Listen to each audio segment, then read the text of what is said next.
जय हिंद दोस्तों, मैं नीरज कुमार एक बार फिर से आपका स्वागत करता हूं आपके अपने यूट्यूब चैनल एनकेएस में। दोस्त कैसे हैं? आशा कर रहा हूं पढ़ाई अच्छे से चल रही होंगी। जैसा कि आप जानते हैं दोस्त, हमारा मैथ और साइंस दोनों हम साथ में लेकर चल रहे हैं। हफ्ता के 4 दिन हम मैथ आपके समक्ष लेकर आते हैं और 3 दिन हम साइंस आपके समक्ष लेकर आते हैं। तो जैसा कि आप जानते हैं, आज शनिवार है और आज हमारा साइंस का सेशन है। जैसा कि आपने पिछले सेशन में देखा कि हमने किस प्रकार गति के जो पहला प्रथम नियम है और उसका जो समीकरण है v=u+at, उससे हमने एक ग्राफीय विधि से किस प्रकार प्राप्त किया। तो चलिए दोस्त, आज हम बाकी 2 समीकरण बचते हैं, उन्हें हम ग्राफीय विधि से किस प्रकार प्राप्त करेंगे, किस प्रकार वहां तक पहुंचेंगे। आइए, उस तक पहुंचने के लिए एक बार लाइक कर लीजिए, सब्सक्राइब कर लीजिए और शेयर करते रहिए। चलिए आइए चलते हैं अपने ग्राफ पे। चलिए आइए, जैसा कि आप देख सकते हैं ये समीकरण होते हैं 3। हमने फर्स्ट समीकरण जो u आप देख सकते हैं, सॉरी v=u+at है। आज हम देखने वाले हैं s=ut+12at²। ग्राफिक विधि से किस प्रकार हम प्राप्त करेंगे, उसी प्रकार आज हम देखेंगे कि v²u²+2ac यह किस प्रकार हम प्राप्त करेंगे। चलिए आइए चलते हैं। आप ये देख सकते हैं कि आवेग और समय के संबंध को ध्यान में रखते हुए हमने ग्राफ से किस प्रकार यह प्रथम समीकरण को किस प्रकार हमने प्राप्त किया था। ध्यान रखिएगा, यह यूनिफॉर्म मोशन यानी एक समान गति करने वाली वस्तु से संबंधित यह समीकरण है। आज हमारा यहां से शुरू होता है क्लास। दोस्त, आप देखेंगे अपने जो भी आप एनसीईआरटी यूज कर रहे हो या बिहार बोर्ड यूज कर रहे हो दोस्त की बुक, उसमें 8.5.2 के नाम से समय स्थिति समय के लिए समीकरण होता है। ध्यान समझिएगा क्या कह रहा है। यह बोल रहा है दोस्त, आपने जैसे पिछले में देखा जो हमने कल सेशन में कराया था v=u+at होता है, उसमें वेग और समय के रिस्पेक्ट में बातें की गई हैं। जो यहां पर जो आप फॉर्मूले आप देखने जा रहे हैं s=ut+12at², यह समय और स्थिति को ध्यान में रखते हुए यह फॉर्मूले को बनाया गया है। समय और स्थिति को ध्यान में रखते हुए चलिए आइए इस फॉर्मूले तक पहुंचते हैं और अपने फिर से पुनः वही ग्राफ बनाएंगे जो हमने कल बनाया था, यानी पिछले सेशन में हमने बनाया था। उसी ग्राफ से लेकर आगे चलेंगे। चलिए आइए चलते हैं।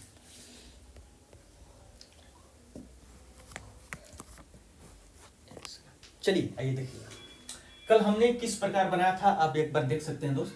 ये हमारा चित्र था और ये हमारा वेग का एक्सिस था और ये हमारा समय का था। ये चीज हमने कल ग्राफ में आपको बताया था और यहां से बताया था कि मान लेते हैं वस्तु जो है u यानी इनिशियल वेलोसिटी u से क्या होती है, चलना शुरू करती है। यानी कि उसका 0 भी हो सकता है, समझेगा, हमने बताया था कल 0 भी हो सकता है, लेकिन हम एक u प्रारंभिक वेग मानकर लेकर चलते हैं। क्यों? क्योंकि यह v=0 भी हो सकता है और 2 3 4 5 भी इससे शुरुआत कर सकता है। तो 0 होगा तो अपने आप मूल स्थान पर आ जाएगा, उसमें कोई इसमें ज्यादा सोचने वाली बातें नहीं है दोस्त। यह वस्तु जब ट्रेवल कर रहा था तो कुछ इसका जो ग्राफ बन रहा था इस प्रकार बन रहा था, जैसा कि आपने कल देखा था।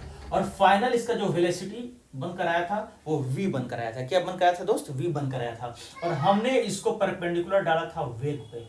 इस पॉइंट को निर्धारित करने के लिए हमने परपेंडिकुलर डाला था वेग पे, जो y एक्सिस है, y अक्ष है, और यहां पर इसका नाम हो गया था v।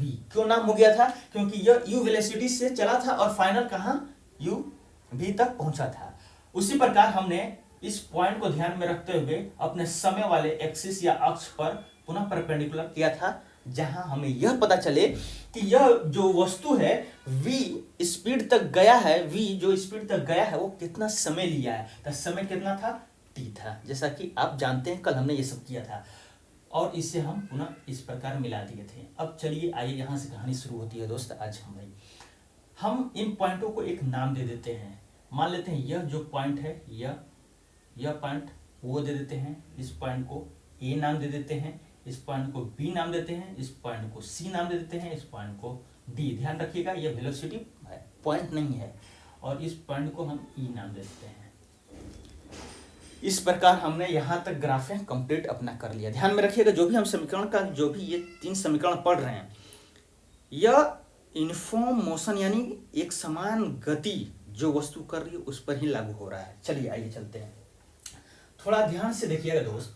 हमने कल आपको बताया था कि जब इस प्रकार हम चित्र बनाते हैं और हमको डिस्टेंस निकालना, ये कैसा ग्राफ है हमारा, ये जो दूसरा ग्राफ है ये हमारा समय, स्थिति और समय के बीच में है, स्थिति और समय के संबंध है, स्थिति और समय के बीच का संबंध है। स्थिति का मतलब डिस्टेंस, स्थिति का मतलब डिस्टेंस, वो कितना डिस्टेंस या दूरी तय किया है उससे संबंधित और कितने समय में।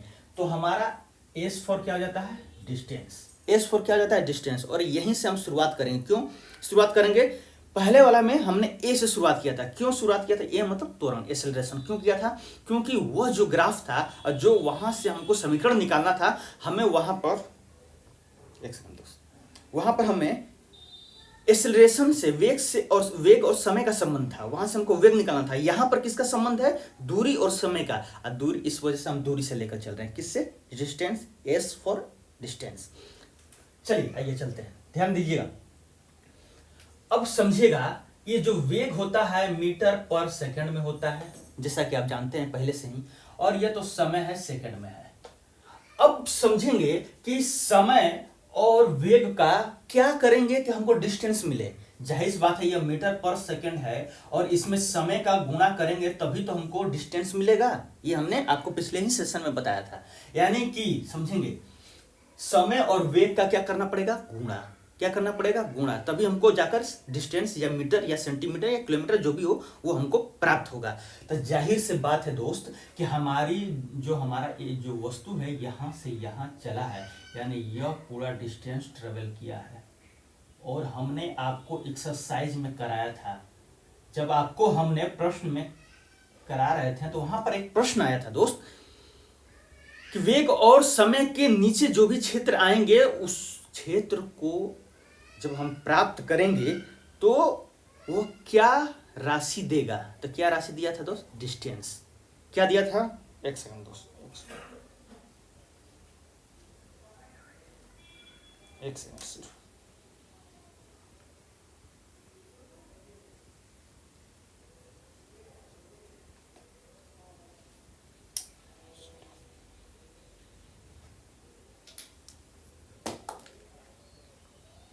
एक सेकंड,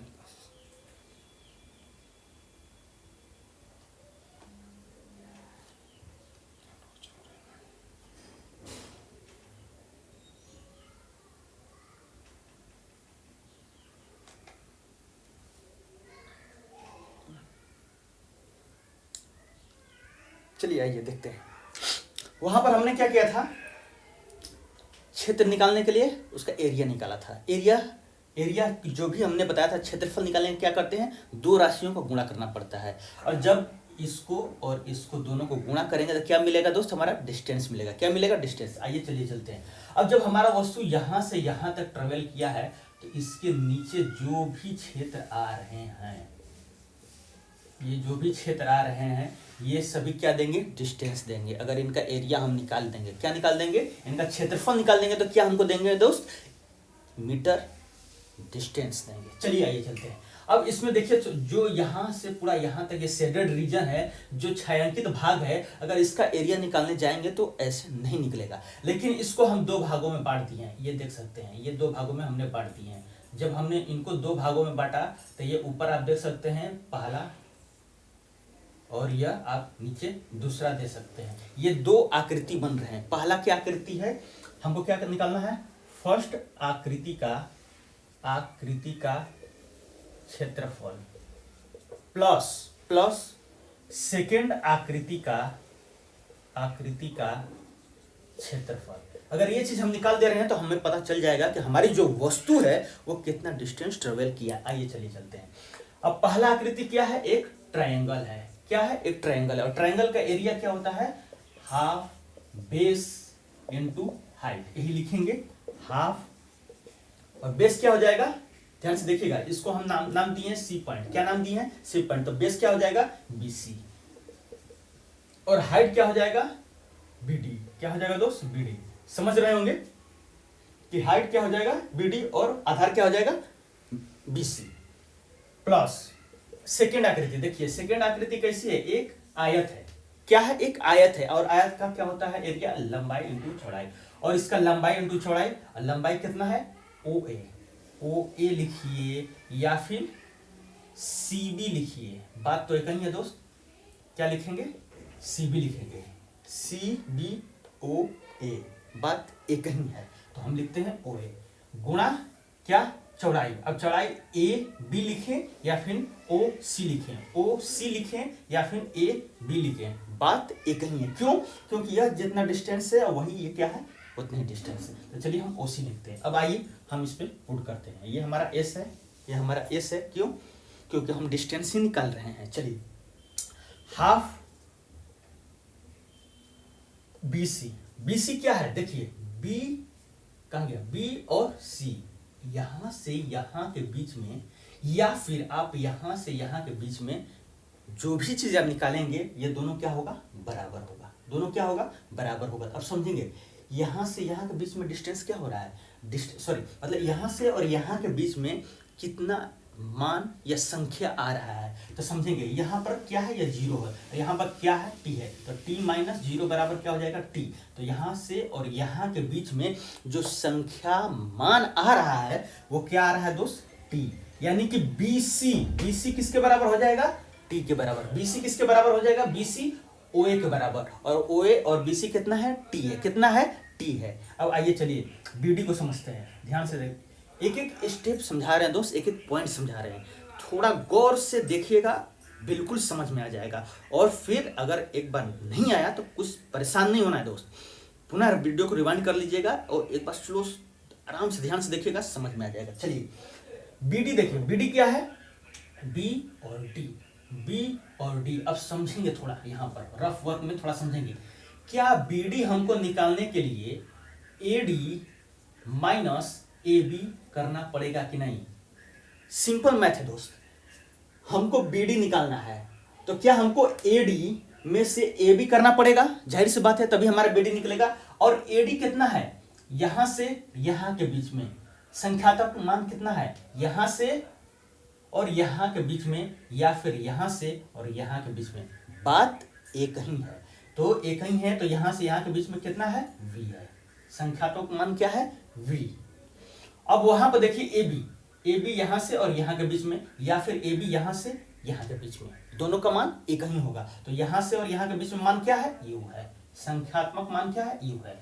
और BD बराबर हम क्या लिख सकते हैं, V माइनस U। तो क्या हम लिख सकते हैं यहाँ पे, बिल्कुल लिख सकते हैं सर, लिखिए V माइनस U। चलिए अब इसे हम मिटा देते हैं, ये हमारा रफ वर्क था समझने के लिए सर। प्लस हो गया OA, O कहाँ गया, OA क्या है, पुनः T है, OA क्या है, पुनः T है। OC कितना है, U है, कितना है दोस्त, U है। अब चलिए आइए हमको क्या मिल गया, देखिए जरा, तो जरा ध्यान से देखिएगा, हमारे पास S है, हाफ है, और यह T है, ध्यान से देखिएगा, यह क्या है, T है।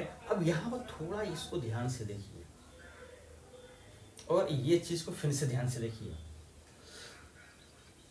क्या आपको ये यहाँ पर थोड़ा सा ध्यान से देखिएगा, ये T है यहाँ पर, और यहाँ पर भी T है, सॉरी यहाँ पर भी T है।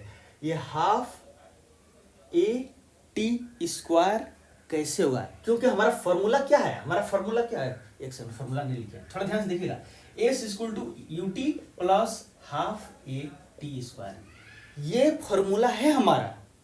हमको यहां तक पहुंचना है, किसी भी तरह, किसी भी हर हालत में हमको यहां तक पहुंचना है। हमको सर आपने तो बता दिया कि S बराबर हाफ ले लिए, और यहां पर आप लिखे हैं, क्या लिखे हैं, UV माइनस T, और ये दोनों क्या है, एक साथ है, और ये क्या है, इनके साथ गुणा है। तो थोड़ा ध्यान से देखिएगा, समझिएगा, ये और हमारा UT है, U और T है, तो क्या हम यहाँ पर पहले U और T को लिख सकते हैं, UT को लिख सकते हैं, कोई समस्या नहीं। ध्यान समझिएगा थोड़ा, यहाँ पर पहले वाले जो हमने प्रूफ कराया उससे थोड़ा संबंध जोड़ना पड़ेगा। S है, कोई समस्या नहीं, UT है, यूटी है, हमने यूटी लिख दिया, कोई समस्या नहीं। अब उसके पश्चात हमारा क्या हो रहा है, हमको क्या मिल रहा है, half into T into V minus U है। अब ये दोनों एक साथ हैं, ये अलग अलग नहीं है, दोनों क्या है, एक साथ हैं। अब समझेंगे थोड़ा दोस्त, इसको हमको बदलना है किसी भी तरह हाफ ए टी स्क्वायर में, तभी तो हमारा ये फॉर्मूला जाकर अपना फाइनल निकल पाएगा। जाहिर सी बात है, जब इसको हम इतने को हम अगर हम किसी तरह हाफ ए टी स्क्वायर में बदल देते हैं तभी तो ये जाकर निकलेगा। अब आइए देखते हैं कैसे कर सकते हैं, चलिए देखिएगा। अब हम अपना जो पहला समीकरण प्रूफ किए थे उसको याद करेंगे, क्या था, v equal to U plus A T, यही तो था दोस्त हमारा।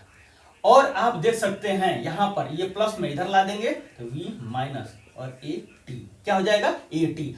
क्या हम जो पहला समीकरण है दोस्त गति का, उस समीकरण के यहां से हम v माइनस यू बराबर ए टी लिख सकते हैं? बिल्कुल आप लिख सकते हैं सर, v बराबर minus you, v minus you बराबर ए टी। अब क्या हम थोड़ा ध्यान से देखिएगा, क्या हम यह जो हमारा है v माइनस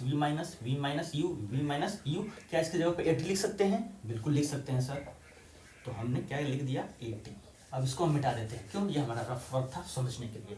अब आइए फिर से देखते हैं कहानी को, यू टी प्लस हाफ ए को ए लिख दीजिए, टी टी स्क्वायर, और ये हमारा प्रूफ हो गया। क्या हो गया दोस्त, ये हमारा प्रूफ हो गया। ये हमारा गति का सेकंड नियम है, ग्राफीय विधि से किस प्रकार हम प्राप्त करेंगे, ये चीज रहा दोस्त आपका।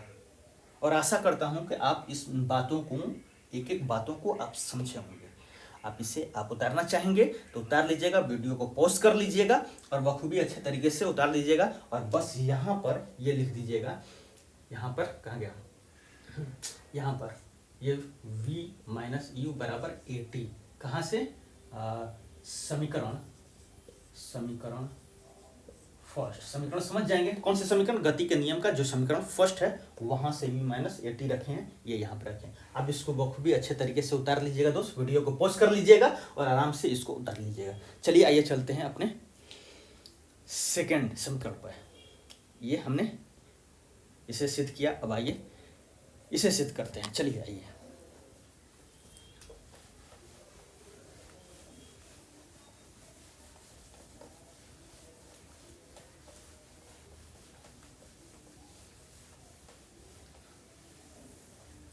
चलिए देखिए। अब आपने देखा वेग और समय के बीच में पहला, वेग और समय के बीच में आपने जो पहला समीकरण देखा था v equal to U plus A T था, और आपने सेकेंड समीकरण देखा स्थिति और समय के बीच में, तो S U T plus half A T square. अब हम देखने वाले हैं दोस्त वेग और स्थिति के बीच में, वेग v square U square minus two A S, ये चीज हम अब देखने वाले हैं। किसके बीच में, वेग और स्थिति, वेग और स्थिति के संबंध में, वेग है और वेग है, स्थिति है। चलिए आइए पुनः हम वहीं पर चलते हैं जो हमने चित्र बनाया था। एक बार फिर से आइए चलते हैं, समझेंगे। हमारा ये चित्र था, जल्द से जल्द बनाते हैं। आप इसे समझ चुके हैं दोस्त, क्या हो रहा है और क्यों हो रहा है, तो हम जल्दी से चित्र बना सकते हैं। सी डी ई, और यह वेग है और ये क्या है, समय है। क्या करने जा रहे हैं, हमारा जो थर्ड समीकरण है v square plus E square plus minus two A S, इससे हम क्या करने जा रहे हैं, थोड़ा नीचे लिखना पड़ेगा, सॉरी एक सेकंड, v स्क्वायर प्लस बराबर E square minus two A S, इससे हम क्या करने हैं, ग्राफीय विधि से सिद्ध करने जा रहे हैं। क्या करने जा रहे हैं दोस्त, ग्राफीय विधि से हम इसे सिद्ध करने जा रहे हैं। चलिए आइए देखिएगा, थोड़ा समझिएगा दोस्त। इसमें हमको क्या ध्यान में रखना है, वेग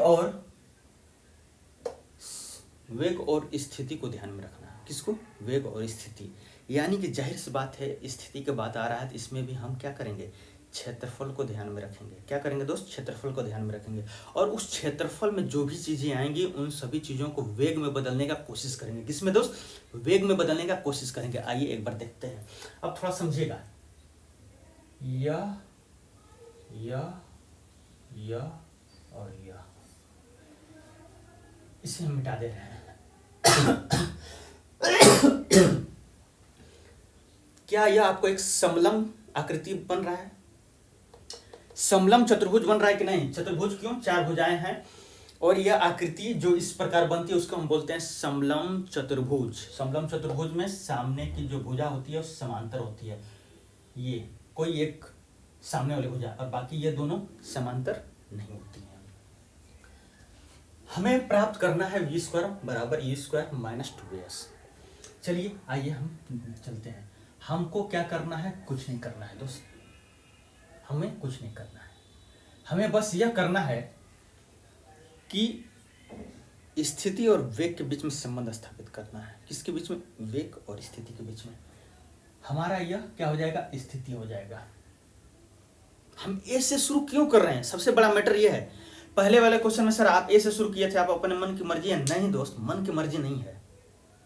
वहां पर वेग और समय के बीच में संबंध पड़ रहे थे, इस वजह से हम वहां से एक्सेलरेशन निकालते हैं। वेग और समय का बीच में जो, यानी कि जो वेग है वो अपने समय के अनुसार चेंज हो रहा है, तो वहां से वेग ए से शुरुआत किए थे। दूसरा में आप डिस्टेंस आपको फाइनल निकालना था, डिस्टेंस और समय के बीच में संबंध स्थापित करना था, इस वजह से हम डिस्टेंस को लेकर चले थे। यहां पर हमको फिर से पुनः स्थिति और वेग के बीच में संबंध स्थापित करना है। हम ए से भी शुरुआत कर सकते हैं, लेकिन ए से शुरुआत करना उचित नहीं होगा। दोनों चीज शुरुआत कर सकते हैं स्थिति से, तो हम स्थिति से आराम से शुरुआत कर सकते हैं। क्यों शुरुआत कर सकते हैं? ए से हम क्यों शुरुआत कर रहे हैं? वेग से क्यों नहीं कर रहे हैं? वेग से इसलिए नहीं कर रहे हैं दोस्त कि इससे आप वेग कहानी नहीं बन पाएगा, और एस से कहानी बन पाएगा। क्यों बन पाएगा? क्योंकि एस वो डिस्टेंस है, वो दूरी है, और जो चित्र बन रहा है, हमने आपको बोला है जो चित्र बन रहा है उसका गुणा होगा, यानी उसका क्षेत्रफल निकालेंगे तो आपको क्या प्राप्त होगा? डिस्टेंस प्राप्त होगा। क्या प्राप्त होगा दोस्त? डिस्टेंस प्राप्त होगा। यह रीजन है कि हमको एस से शुरू करने का। आइए चलिए चलते हैं। ये हमारा उदाहरण है, यह आज का हमारा। चलिए आइए चलते हैं। चलिए हम ऐसे शुरुआत कर रहे हैं। क्यों कर रहे हैं शुरुआत? क्योंकि इस चित्र से हमें क्षेत्रफल जब कभी भी निकालने जाएंगे तो हमको डिस्टेंस ही मिलेगा किसी भी हालत में, और डिस्टेंस का मतलब ही होता है कि इसका और इसका गुणा हो गया तो एरिया मिलेगा। क्या मिलेगा? एरिया। एरिया कोई भी क्षेत्रफल निकालिए किसी भी आकृति का, तो दोनों को अंततः गुणा ही करना पड़ेगा, भागा कभी नहीं करना पड़ेगा। और जब इन दोनों का गुणा होगा तो आपको क्या प्राप्त होगा? दूरी। चलिए आइए चलते हैं। एस बराबर समलम आकृति का क्षेत्रफल। समलम आकृति का क्षेत्रफल फॉर्मूला क्या होता है दोस्त? समलम आकृति यानी समलम चतुर्भुज का फॉर्मूला क्या होता है? हाफ, क्या होता है? हाफ समानांतर भुजाओं का योग, समांतर भुजाओं का योग गुणे ऊंचाई। गुणे क्या होता है? ऊंचाई। आप मैथ में पढ़े होंगे पहले पिछली कक्षाओं में, तो आपको यह कहीं ना कहीं समलम चतुर्भुज का आकृति का फॉर्मूला ऐसा देखने को मिला होगा। चलिए आइए चलते हैं। अब समांतर भुजा क्या है? हमने आपको पहले ही बताया है, ये क्या है? समांतर भुजा है। क्या है? OC प्लस क्या करना है? योग करना, AD गुणा ऊंचाई क्या है? अब समझेंगे थोड़ा। अगर यह इस प्रकार है तो ऊंचाई क्या हो सकता है? जाहिर सी बात यही होगा। अगर आप इस समलम चतुर्भुज का ऊंचाई निकालना चाहते हैं, अब समझिएगा थोड़ा। अगर ये भी समलम चतुर्भुज है, ध्यान से देखिएगा, ये भी क्या है? समलम चतुर्भुज है, परंतु आप सोचेंगे कि सर इसमें कोई एक आप भुजा ले रहे हैं, उसको ऊंचाई ले रहे हैं, तो इसमें भी तो यही ऊंचाई हो जाएगा। नहीं, ये ऊंचाई नहीं होगा। ऊंचाई वो होगा जब किसी भी आकृति में एक परपेंडिकुलर आपको दिखे।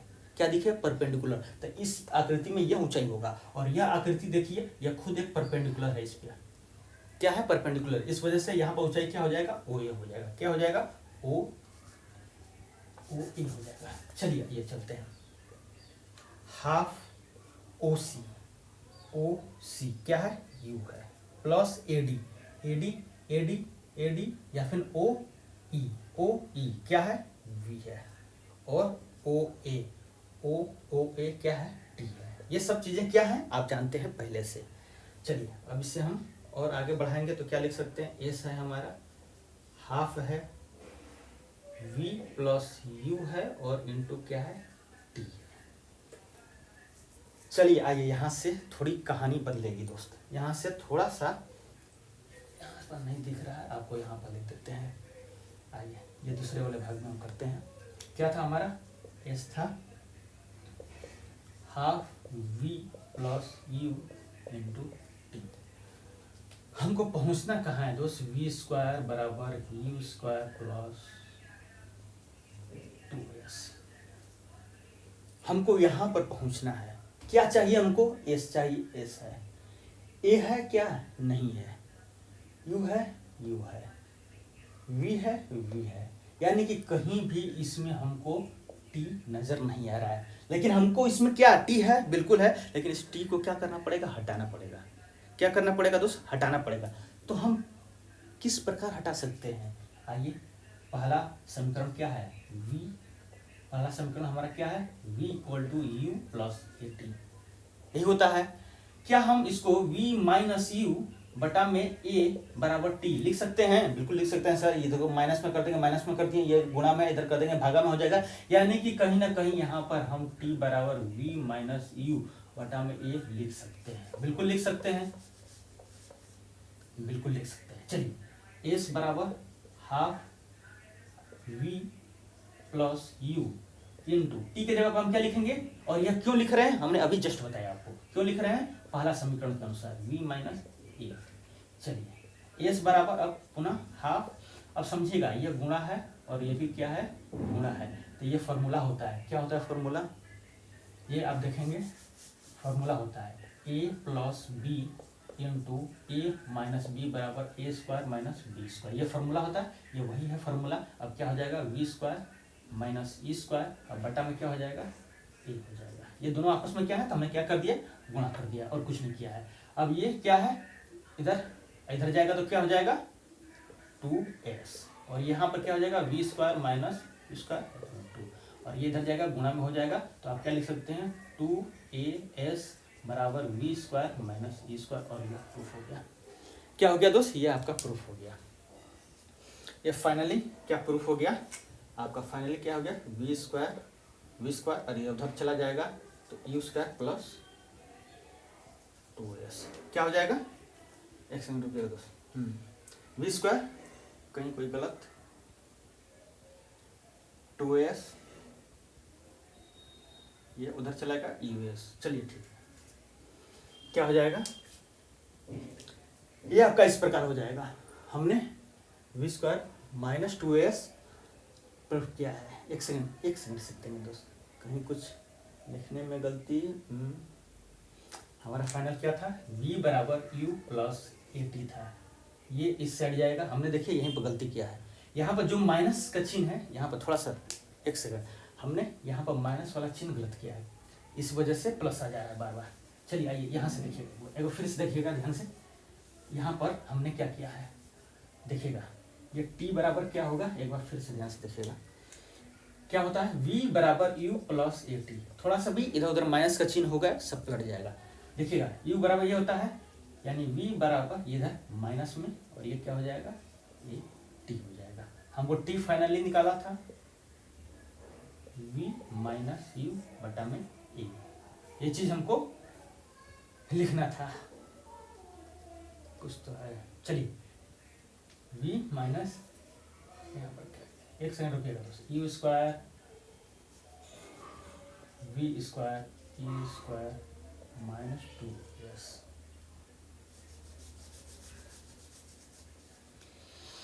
यहाँ पर हम v बराबर u प्लस ए टी है, यहाँ माइनस में ले जाएंगे v माइनस, और a और t है, t हमको निकालना है, a इधर आ जाएगा, यानी कि t के जगह v माइनस यू बटा में a लिख सकते हैं, यानी t के जगह क्या लिख सकते हैं, v माइनस ए।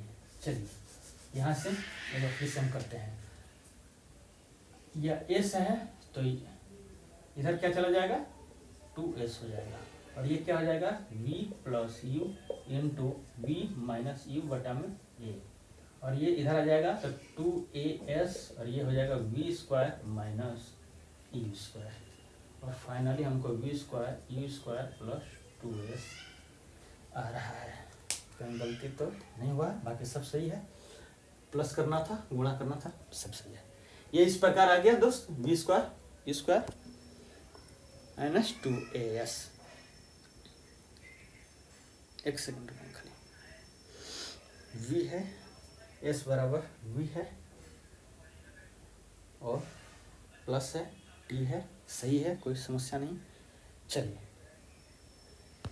ये हमारा प्रूफ हो गया दोस्त। क्या हो गया आपका, वी स्क्वायर बराबर यू स्क्वायर प्लस 2s में आएगा, प्लस 2s में आएगा।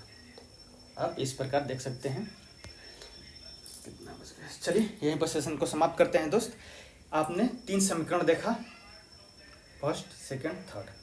किस प्रकार प्रूफ हुआ, वी स्क्वायर बराबर U square plus 2s, V square बराबर यू स्क्वायर प्लस 2s। समलंब चतुर्भुज का हमने एरिया निकाला, उस प्रकार हमने ये चीज़ क्या किया, प्रूफ किया। चलिए आइए चलते हैं, मिलते हैं दोस्त अपने नेक्स्ट सेशन में, जहाँ पर आप उदाहरणों को कर पहले से लाएंगे और उसके पश्चात जो प्रश्नावली उसे भी कर लाएंगे और मिलाएंगे क्या चीज़ें सही हैं, और सही हैं तो क्या उनसे कंसेप्ट आपका क्लियर है तो बिल्कुल मिलते हैं नेक्स्ट सेशन में। Have a nice day, God bless you, जय हिंद।